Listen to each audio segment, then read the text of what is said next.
I mean, there's a dual mandate at the Fed. We all heard also Jay Powell on the FOMC not cutting rates. You're putting firmly the focus on inflation. Why now? Well, first of all, we do have a dual mandate of maximum employment and price stability, and these are both very important. But one thing we've learned from history is that, having well-anchored inflation expectations, having the public have confidence that regardless of whatever's happening today, that inflation will come back to 2% and that we'll make sure that happens, is very important for price stability and also for economic stability. It helps actually, it actually helps reinforce our ability to achieve both of our goals. And, given the uncertainty, given the experience of the past 5 years, it's been very important to keep inflation expectations anchored. That has been successful.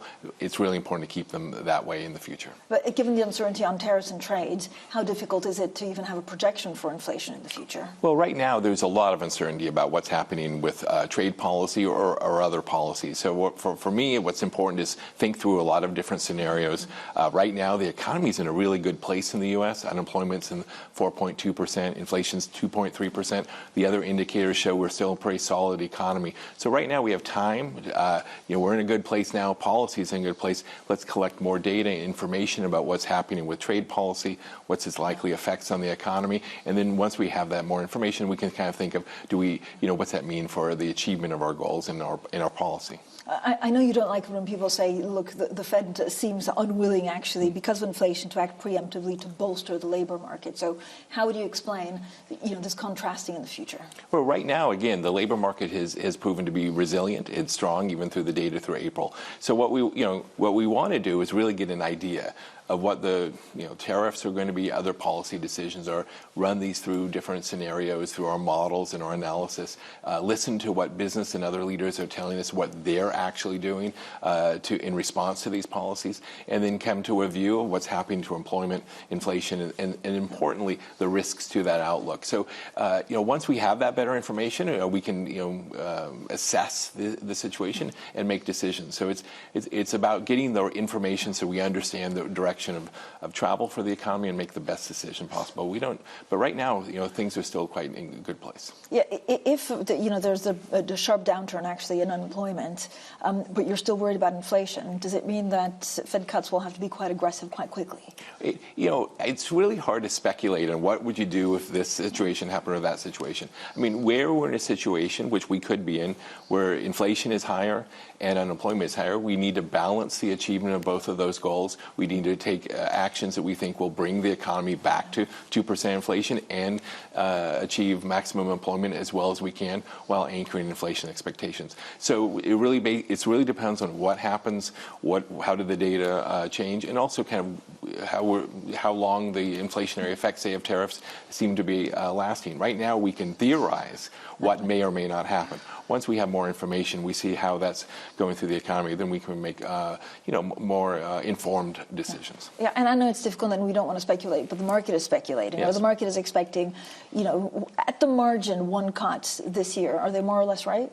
Well, I don't like to say the market's right or wrong. I think the market participants are doing exactly what we're doing. They're analyzing, they're looking at the data, they're looking at the announcements, they're analyzing that. One of the things you definitely see in the market pricing in the U.S. is kind of the modal kind of forecast for interest rates is a relatively gradual decline of interest rates, reflecting the economy doing reasonably well. But they also, market participants are thinking about what happens if the economy weakens more, and that would call for more rate cuts in that environment. So they are having to think through that. They have to kind of guess what may or may not happen and make those decisions. But right now, it can be focused on what we're doing today and really think through all the different scenarios so that we're ready as we get more data to kind of know how to interpret the data and eventually what we may need to do. And it is scenarios. It's not like 2-3 data points. It's actually trying to understand the picture because I guess what the outcomes could be so wide. Right. And again, with a focus on unemployment and inflation. But with tariffs, I give it as a specific example, it really depends on which countries, which goods.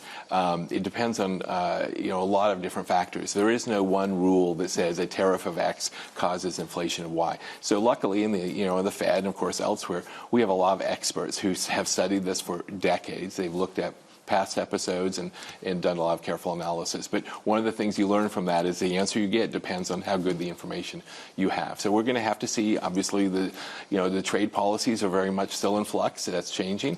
We're going to keep watching those developments, and along with everything else that's happening in the global economy. It's not just about trade policy, and then take it from there. How's the U.S. consumer doing?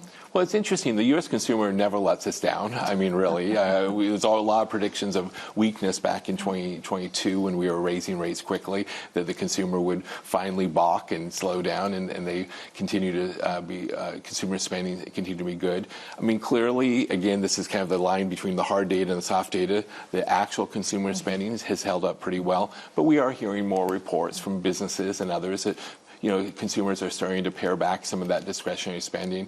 We do think that consumers did load up on some, imported goods early in the year because before tariffs hit. We know businesses did that, that's for sure. So there was a bit of that behavior. So people are definitely, again, I think consumers have been pretty healthy, but has also been kind of preparing for what happens if tariffs come in.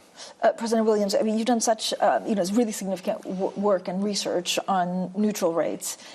How important is it actually in all this uncertainty to have that in mind? Well, I would say to me, again, I've spent a lot of my life studying this, so I am going to say it's important. It's important as a way of thinking about what's a normal interest rate. When we think about where our interest rate is today, you want to compare it to something that's normal. So I think having this idea of a long-run neutral interest rate is an important thing to kind of have in mind. But in terms of my meeting-to-meeting thinking about what's the right setting of interest rates, that's not what we're thinking about, or at least I'm thinking about. It's what you're thinking about then is what's happening with employment, inflation, and the risks to achieving our goals. So it's something I think is conceptually important to have in the back of your mind, but it's not the thing saying what you need to do on a given day. I mean, does it not give you, in the more immediate term, a good benchmark, and compared to what interest rates are? Or does it fluctuate too much? Yeah, it's uncertain. My estimates from our model that I've worked on have actually been relatively constant over the last year and a half, at around 0.75% for a real interest rate. Short-term real interest rate. So it doesn't seem to be fluctuating a lot now, but there's some uncertainty about it. So yes, when you ask me, do I think of is monetary policy restrictive? I think of that in different ways. I do think it's modestly restrictive now, mainly because I'm looking at how the economy is performing, but also in the back of my mind is some notion of real interest rates are above kind of typical estimates of long-run estimates of the neutral rate. Even if President Trump doesn't do, he has a lot of thoughts on monetary policy. He was again talking about it last night. Even if he doesn't do anything with the chair, removes him or anything like that, does it make the job of Jay Powell's successor a lot harder to make sure that there's, central bank independence is intact? Well, I do think central bank independence is very important. I think it's important because history shows it leads to better outcomes, lower inflation, more stable inflation. We've seen that around the world in central banks in many, many countries that have most countries have independent central banks. For me, I've been in the Fed for over 30 years.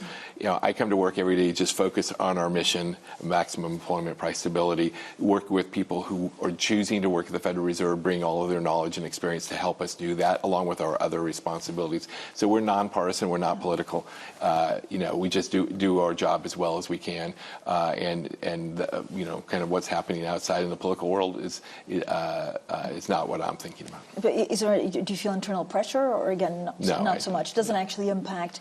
Does the central bank have to try harder to make sure that everybody understands that you're independent, or again, does it not factor? No, I don't. I think it's the same as, again, throughout my career. It's like we're not partisan, we're not political. I'm not even was not even nominated by a political figure through the Federal Reserve Bank president process. So you really feel like this is how we've always operated. Again, through many different administrations, through my career, and that has served us very well. And that's what I think the American people, quite honestly, expect from us. Like, we're pretty technocratic, and to be honest, very nerdy, very focused on the data, the analysis, and doing our best for the American people, regardless of outside commentary or politics. Do you think U.S. citizens understand what the central bank does? Does there need to be more outreach, to make sure that they they grasp these subjects? Well, I think, one of the things I'll just be real about actually is,